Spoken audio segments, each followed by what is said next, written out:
It doesn't just take willpower to survive. It takes guts. Life needs energy to exist. And almost all animals get their energy the same way, with a built-in power plant, a digestive system that turns food into fuel. But how does it work? How did animals evolve such a fantastic range of digestive systems? To understand the story of evolution, you have to go with the gut.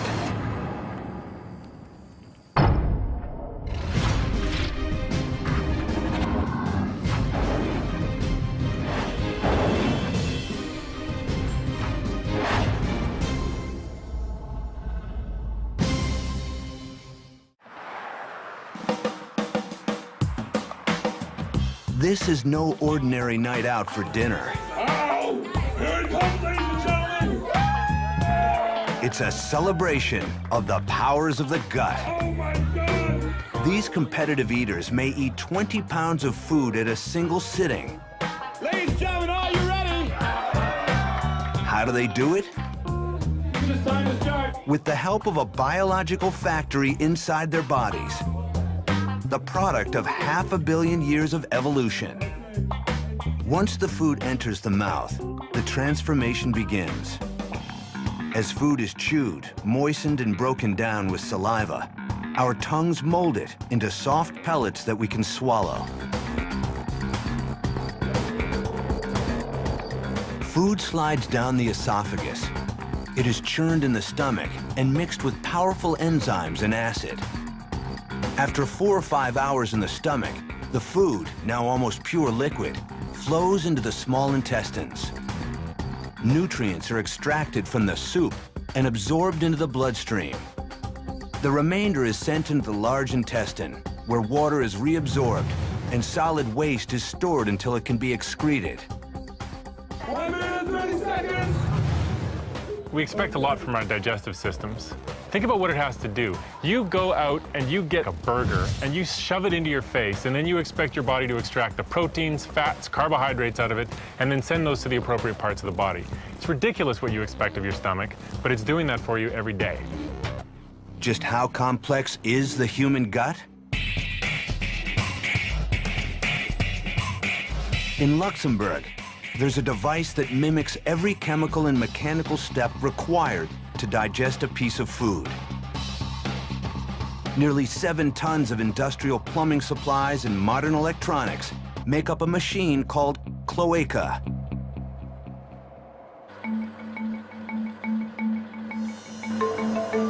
It is a machine that eats, that digests, and it goes through all the same process that we have in our body.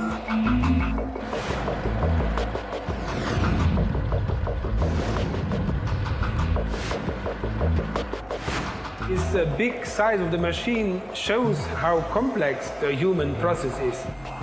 Each morning, a staff member feeds the machine.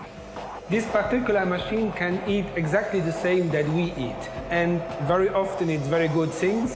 As food falls in, a meat grinder replicates the chewing action of our teeth. Food then flows into vats of digestive juice, including hydrochloric acid, a solvent that can dissolve rock, and the same stuff we use. Down the line, containers replicate the action of our intestines, the further breakdown of food and absorption of nutrients. This part of the machine, about 26 feet long, is roughly the same length of the intestines that lie coiled inside us. After some 25 hours, digestion in cloaca, as in our bodies, reaches the end of the line. And what comes out is really similar to what we do. And what we do is poop. It stinks, but that's what was the purpose of this machine. To do what our guts do, modern technology requires a giant room full of machinery. How did our guts get to be so complex? The answer is, they evolved.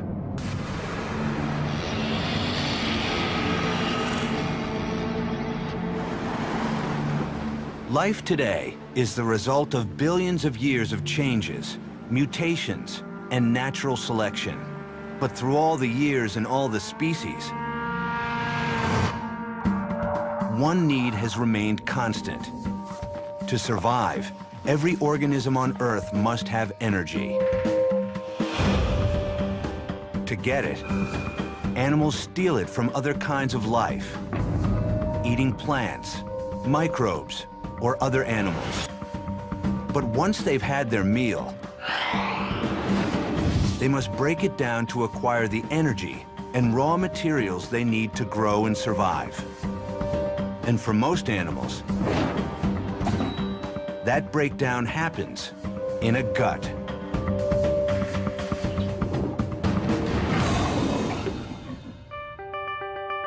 So the evolution of the digestive tract is an important component of the history of life.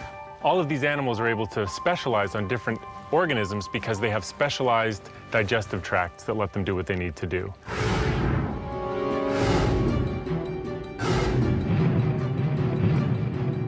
The earliest ancestors of animals had no mouths or stomachs. They were microorganisms that simply engulfed each other for energy. Then, some 575 million years ago, life got interesting.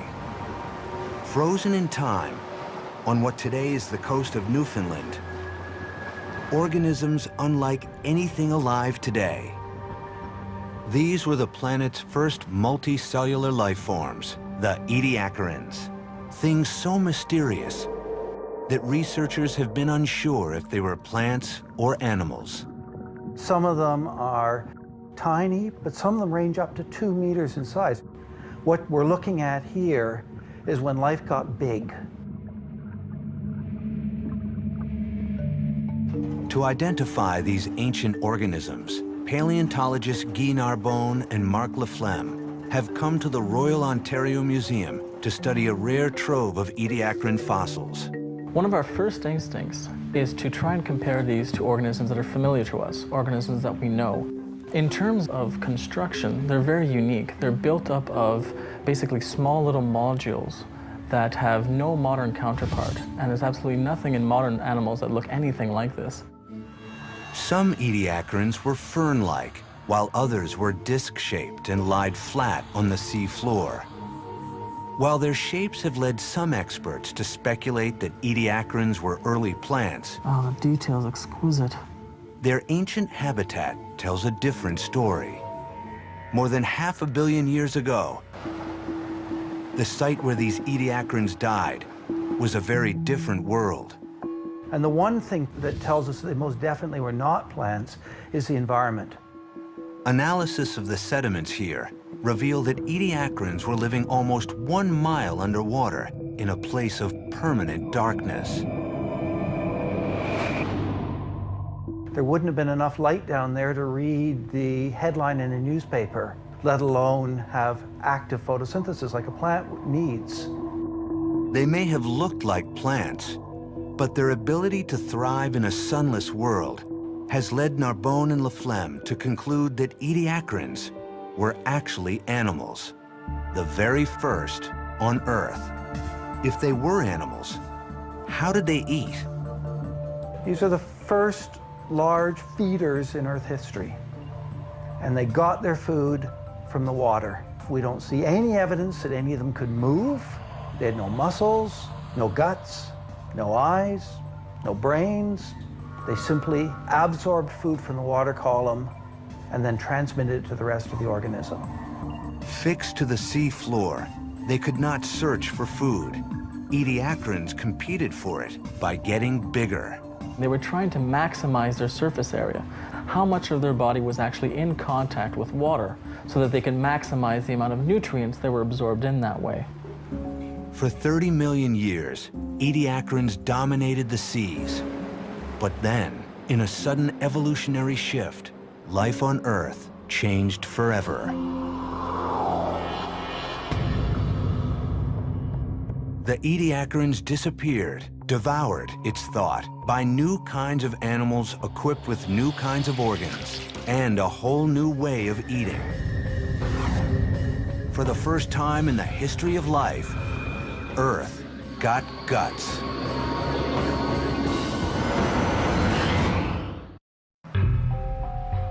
For 30 million years, the seas were ruled by ediacarans, simple animals that absorbed food through their skin. But meanwhile, another lineage of animals was evolving a very different feeding strategy: a gut. The first guts may have looked like the ones in jellyfish today. If you look at something like a jellyfish, it doesn't have a mouth and an anus and a tube going from one end to the other. All it has is a sac, so it can take food into the sac, and then it can spit the food back out. That works very well for jellyfish. But life in the sea was about to become far more complex. The ediacarans disappeared, overtaken by an entirely new array of creatures, born in an evolutionary event known as the Cambrian explosion.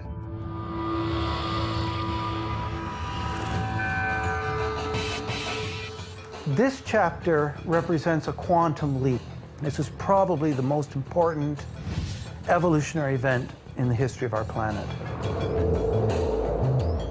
With the advent of predators, we basically start off with an arms race. As we start developing organisms that are building sophisticated teeth and means of biting and chewing and eating things, we also start developing organisms that have a means of protecting themselves against that.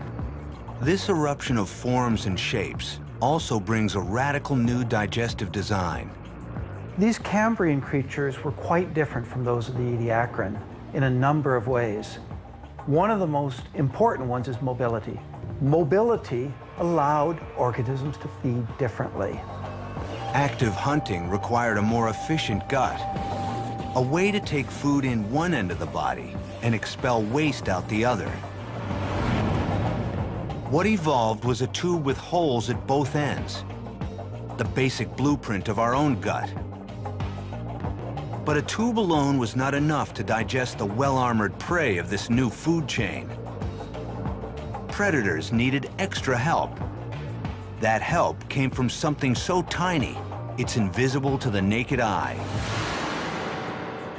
Today, a striking example of this ancient digestive secret lies a mile below the surface. Deep in the Pacific Ocean, scientists from the Monterey Bay Aquarium Research Institute, piloting an unmanned submersible, found a whale carcass. More interesting than the bones were the feathery plumes coating them. When I first found them, I was really intrigued. This was clearly an animal that had never been seen before. These plumes were actually a bizarre new type of marine worm, an animal with no mouth and no teeth that somehow has evolved to eat whalebone. To make sense of this digestive oddity, specimens were sent to Greg Rouse at the Scripps Institution of Oceanography. I spent a lot of time dissecting the bones to get the worms out and studied them very carefully to try and understand their anatomy. What was really interesting was that we couldn't find any gut. There was no mouth, there was no digestive system. So we were really intrigued as to how these worms were able to get their nutrition. Without a digestive system, how could these worms eat solid bone? When we started to dissect open these roots, to look at them very closely, they were full of bacteria. And this gave us a vital clue. Rouse discovered that the worms themselves weren't eating the whalebone, but slowly burrowing inside it.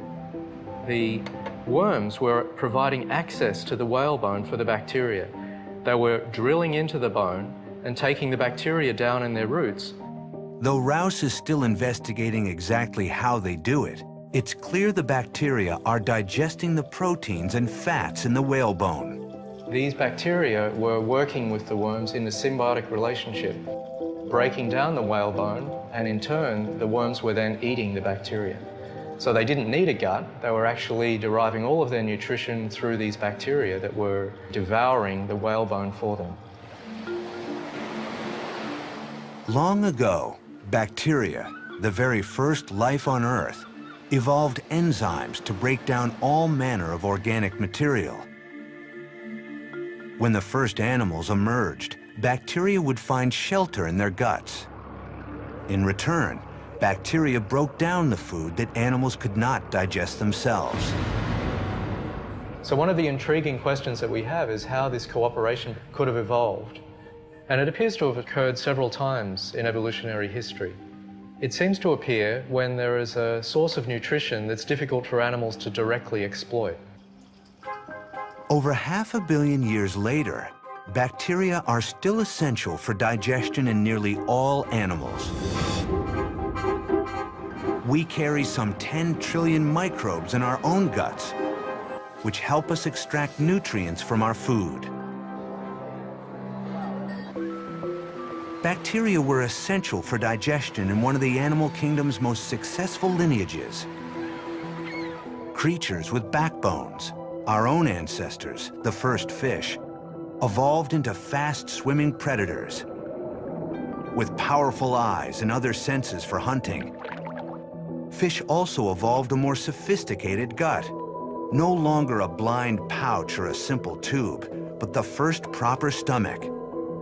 When the stomach shows up, you get to pass food past different parts of your digestive tract in a certain order so you can be much more efficient about breaking the food down and getting the good stuff out of it. This powerful digestive engine opened the way to bigger, more complex animals. New kinds of food created new evolutionary opportunities. 375 million years ago, one lineage of fish discovered a whole new world of opportunity.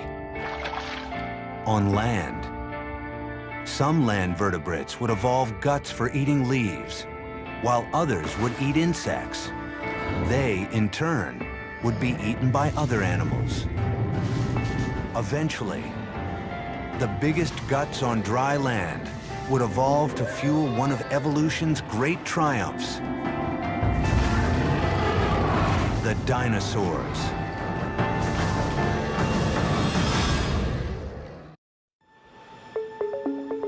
Paleontologists have been digging up dinosaur bones for about 200 years. The fossils they study tell us a lot about what dinosaurs looked like and something of how they acted. But so much of their biology, what they ate, how they digested and fueled themselves, remains a mystery. Internal organs, things like stomachs and intestines, don't typically fossilize. There are no hard parts in these organs. And so when we look for evidence of what dinosaur digestive systems were like, we have to look to other lines of evidence. For modern paleontologists like Matt Lamana, understanding dinosaur digestion is vital to understanding their biology. And like any successful investigation, this one relies on hard evidence. Specimens of dinosaurs, like this Psittacosaurus here, have been found with piles of rocks inside their rib cages. Now, why a dinosaur would have a pile of rocks inside its stomach might not be clear at first, until we look at the living descendants of dinosaurs, birds. Well, I'm here on a beautiful chicken farm, surrounded by chickens. What I'm doing here is feeding these chickens grain. Now, this grain is pretty tough stuff, and so to digest it properly, the birds need a way to break it into little bits. They can't do that with teeth. Birds lost their teeth long ago in their evolutionary history. But these chickens have solved that problem a different way by using what are called gastroliths. Gastroliths are small stones that birds intentionally swallow along with their food. Lodging in the gizzard, a digestive organ, the stones act like teeth. Food enters the gizzard, which house the gastroliths. The gizzard will contract powerfully, forcing the stones against the pieces of grain, smashing the grain to bits and enabling the bird's digestive juices to act on it more efficiently. So what do stomach stones and chicken gizzards tell us about dinosaurs? Because we found several groups of dinosaurs with masses of gastroliths inside their guts, I think it's safe to assume that these types of dinosaurs had a digestive system that is similar to those of birds. For instance, these dinosaurs likely had a muscular gizzard that they used to smash food into little bits. Fossil gastroliths, like hollow bones, feathers, and other traits, show that some dinosaurs had many bird-like features. But does that mean that dinosaurs also shared birds' high-energy lifestyle? That defining characteristic known as warm-bloodedness?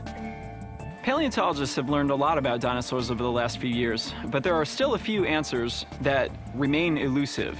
One of these is the question of dinosaur metabolism. In other words, were dinosaurs warm-blooded or cold-blooded? We're really not sure.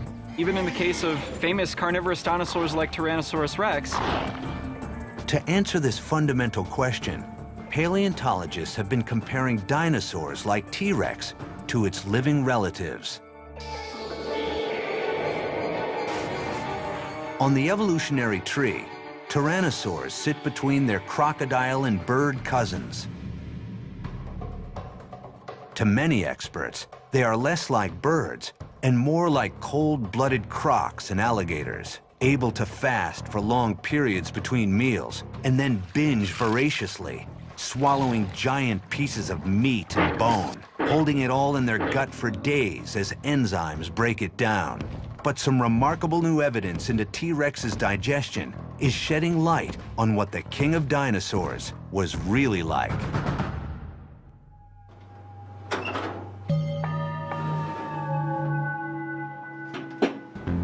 University of Colorado paleontologist Karen Chin is an expert on dinosaur digestion. She doesn't work with fossil bones. She studies something else the dinosaurs left behind. What you see in front of you right here look like just a bunch of large irregular rocks, but these are very special rocks because these are actually fossilized dinosaur feces. Fossil feces are actually called coprolites, and they can tell you quite a bit about ancient animals. Dinosaur coprolites are rare, but each one can reveal important clues to how dinosaur digestion actually worked. The recent discovery of 2 large tyrannosaur droppings has allowed Chin to make some surprising discoveries. To see what the tyrannosaurs were eating, Chin looks inside a piece of the mineralized dung. The specimen is packed with telling clues. This is a piece of a bone fragment here. These white circles show where there were blood vessels going through the bone, and the pattern tells us a lot about the victim, the animal that was eaten. The evidence suggests that these are the remains of a large plant-eating triceratops.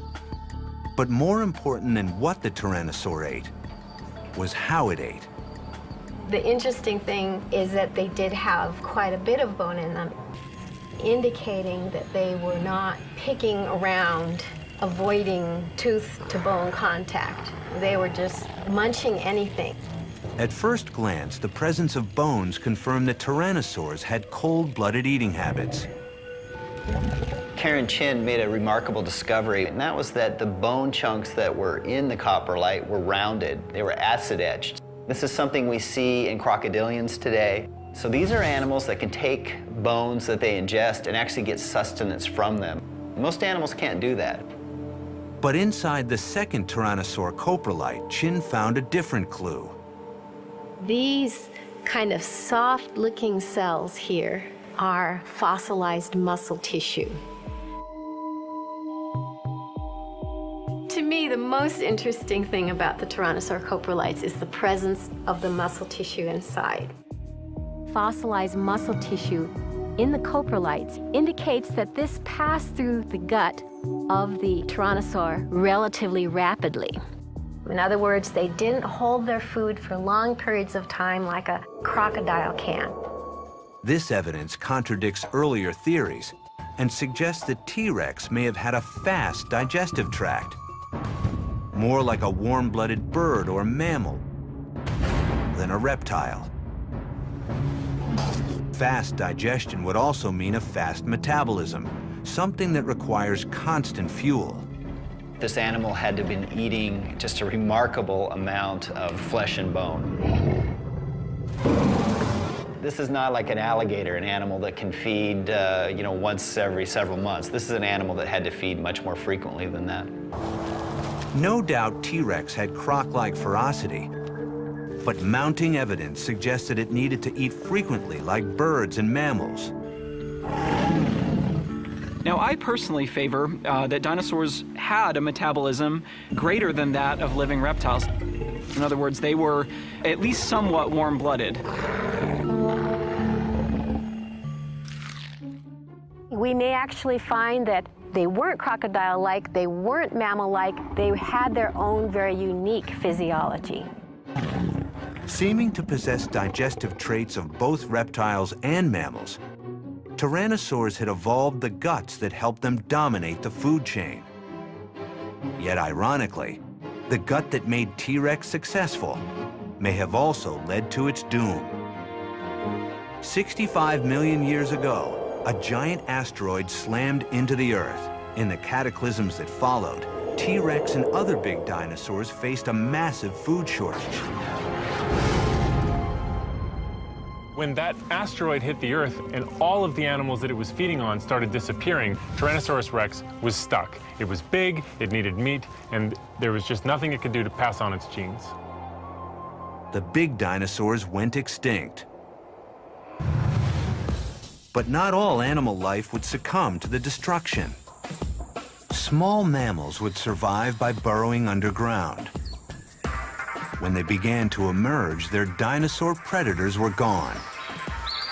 But they weren't alone or safe. Another creature had evolved the same survival strategy and some very extreme feeding habits.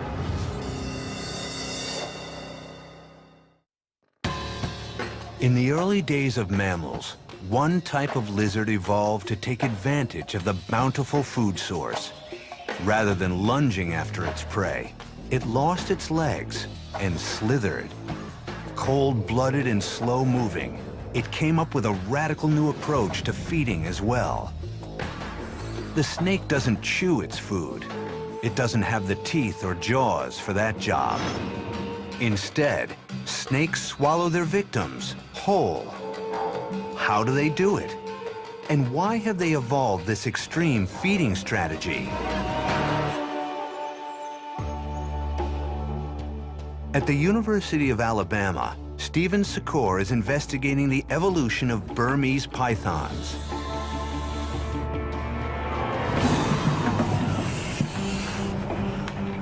What's amazing about these snakes is their ability to feed upon a prey item whose diameter is several times greater than that of the diameter of the snake's head.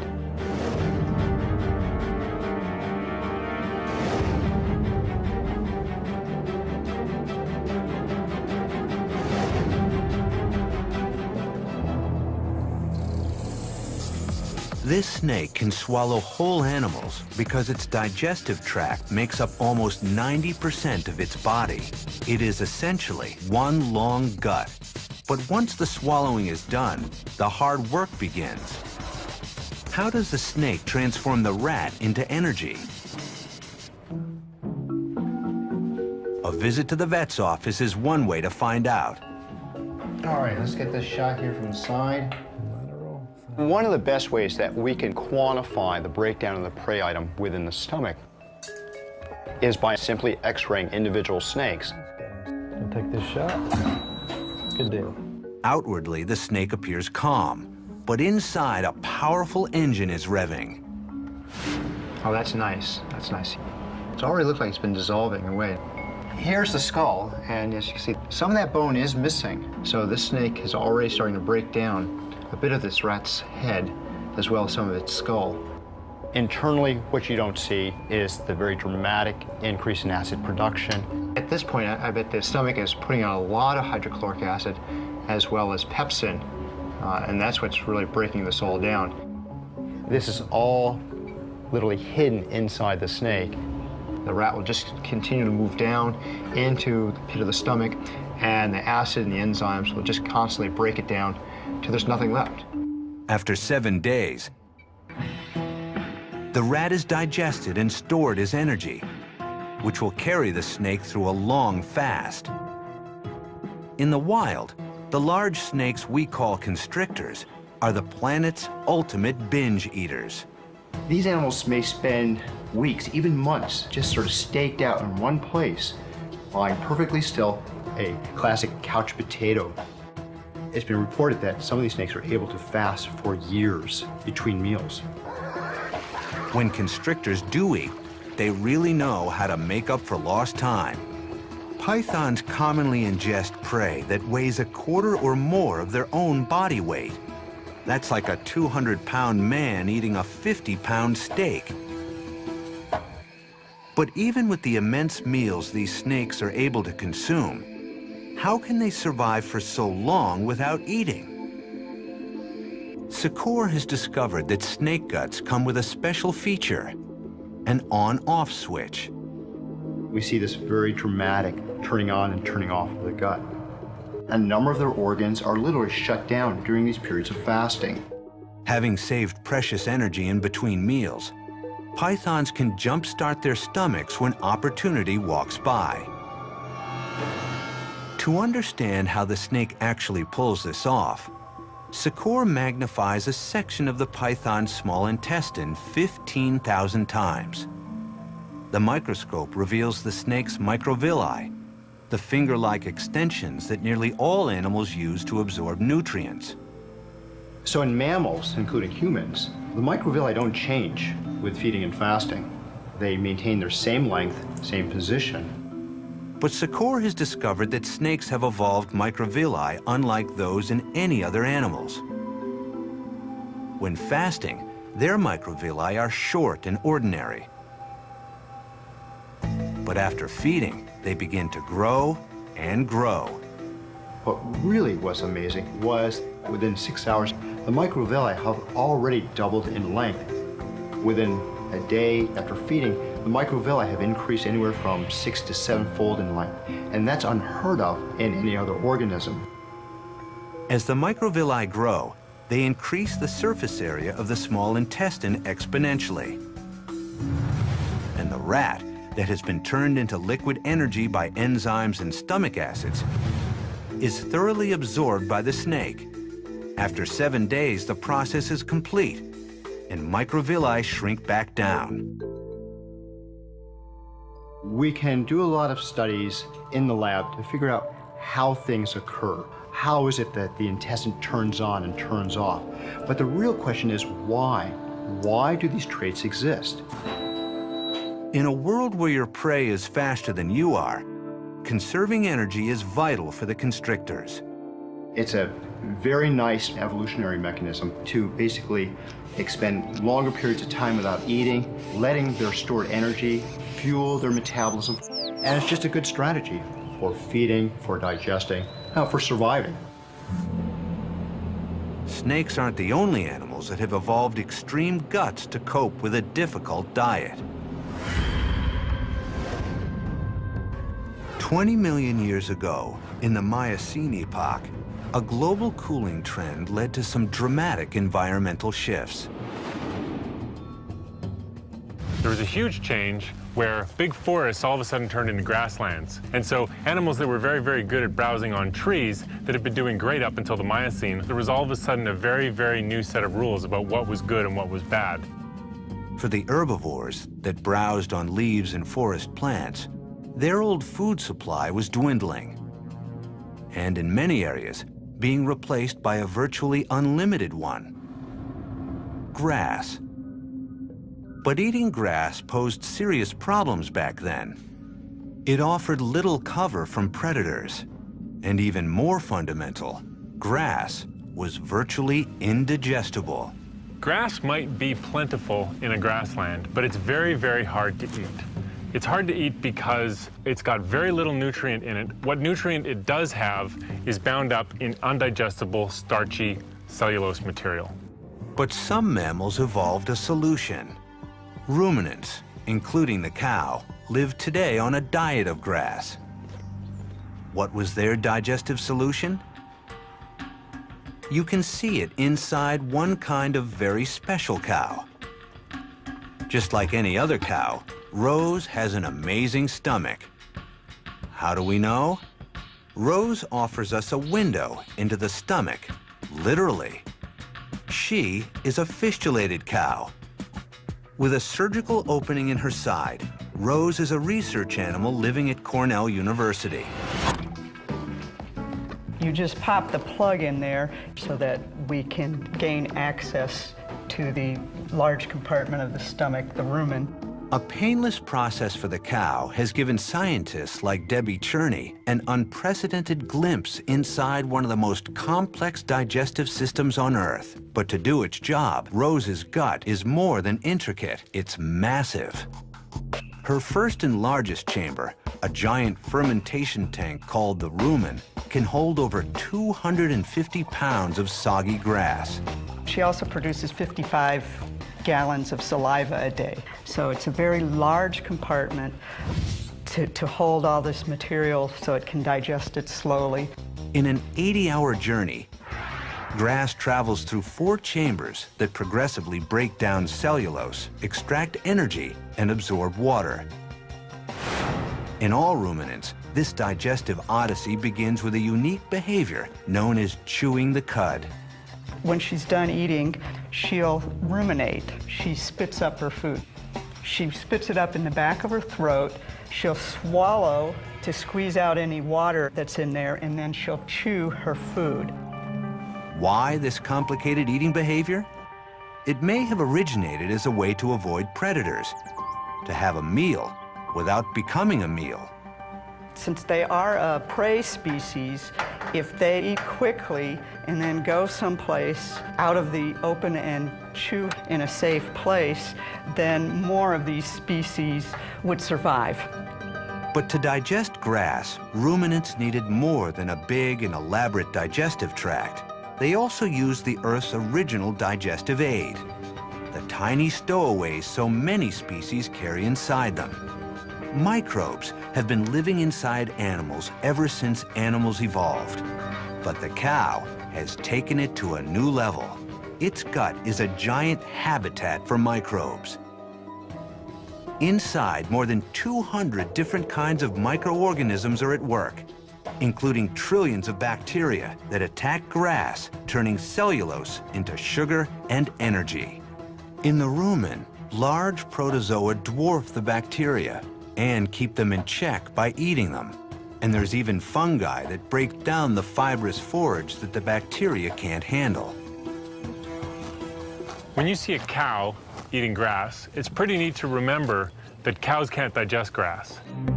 The only reason the cow is able to do anything with that grass is because it's got a big colony of bacteria living inside its gut that'll break down the grass for it.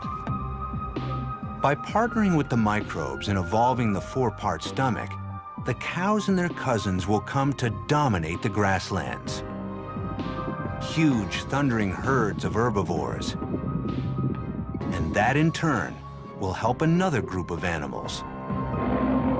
Animals that don't eat grass themselves, but eat the grass eaters. New species of carnivorous mammals will evolve. Some with jaws and claws, and even more fearsome predators with brains for the hunt.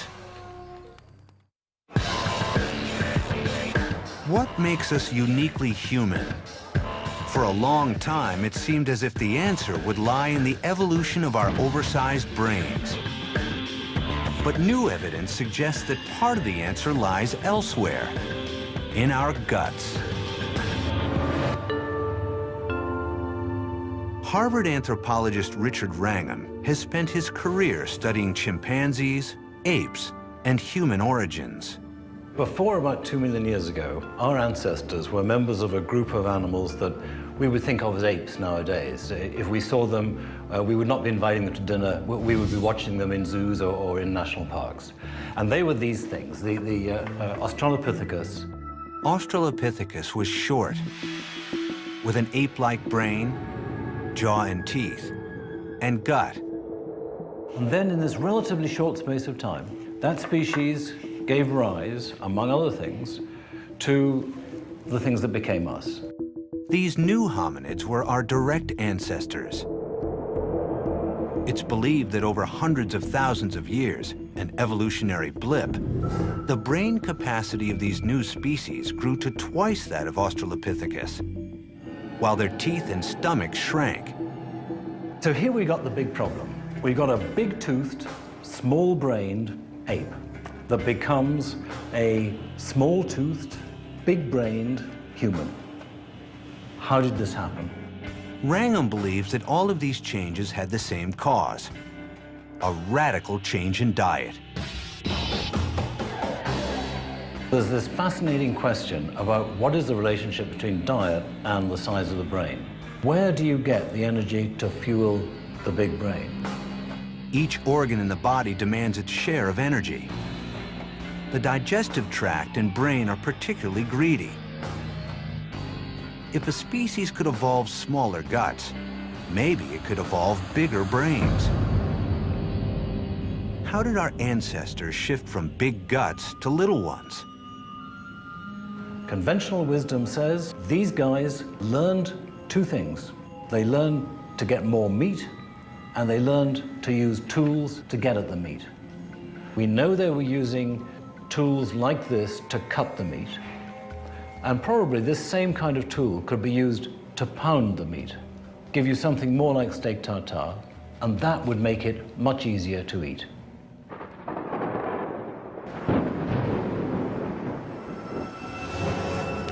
By doing work previously done by the digestive system, in effect pre-digesting food, tools helped our ancestors survive with smaller guts. But Wrangham believes that an even more potent technology transformed digestion. It's easy to imagine that once fire was used at all by these transitional species, then they would start resting their food against the fire because they'd learn very quickly that it tasted better. To Wrangham, the introduction of cooking changed everything. It allows us to get more energy out of our food with less effort. I think you can regard it as one of the greatest improvements in the quality of the diet in the history of life, and certainly among all the primates. How could this new technology, cooking, give us bigger brains? To test his theory, Wrangham is collaborating with an expert in animal digestion, Stephen Secor. They've devised a simple experiment to see if there is any difference in the amount of energy it takes to digest cooked versus raw food. The guinea pigs for this experiment are two hungry Burmese pythons, test subjects that have no problem digesting raw or cooked meat. After the snakes are fed two equal-sized pieces of steak, one raw, one cooked, they are placed in containers. As air flows in and out of the Tupperware, the amount of CO2 exhaled by the snakes will show how hard each snake is working to digest its meal. What we found is that compared to the raw steak meals, that cooked steak reduced the cost of digestion by about 12.5%. So that supports the hypothesis that a cooked meal is going to reduce the cost of digestion. Wrangham argues that for early humans, the benefits of eating cooked meat was transformative. We think that once you start cooking, you are able to get 10, 20, 30, 40, maybe 50% more calories out of your food. Over time, evolution favored individuals with smaller guts. They're not carrying all this useless material that is diverting energy away to the gut, and it could be used for the brain. So this is the raw material of evolutionary success. This is how you make more babies. This is how you invest in your body and resist disease better. It's how you survive longer.